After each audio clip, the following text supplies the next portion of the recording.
البنت تقرأ الكتاب. البنت تقرأ الكتاب. اردو میں بچی کتاب پڑھ رہی ہے. انگلش میں the girl is reading a book.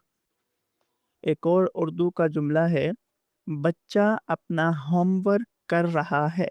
اب اس کی عربی ہم نے بنانی ہے الولد یکتب واجبہ المنزلی. الولد یکتب واجبہ المنزلی. انگلش میں the boy is doing his homework. اگلا جملہ ہے بچی نے اپنی کتابوں کو گلے لگایا ہوا ہے. اس کی عربی ہوگی البنت تعانق کتبہا.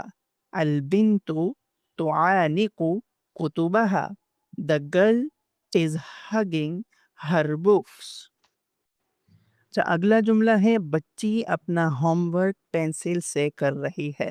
اب اس کو ہم نے عربی میں بنانا ہے تکتب البنت واجبها المنزلی بقلم الرصاص. تکتب البنت واجبها المنزلی بقلم الرصاص. The girl is doing her homework with a pencil.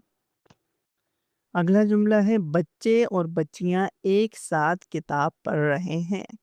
اب اس کی عربی ہوگی الاولاد والبنات یقرؤون الکتاب معا. الاولاد والبنات یقرؤون الکتاب معا. The boys and girls are reading a book together. اچھا ایک جملہ ہے استاد بچوں کے ساتھ ہنس رہا ہے. اب اس کی ہم عربی بنائیں گے المدرس یضحک مع الاولاد. المدرس یضحک مع الاولاد. انگلش میں the teacher is laughing with the children. اگلا جملہ ہے ٹیچر کے سوال کرنے پر طلبہ ہاتھ اٹھا رہے ہیں. یرفع التلاميذ أيديهم عندما يسأل المعلم سؤالا.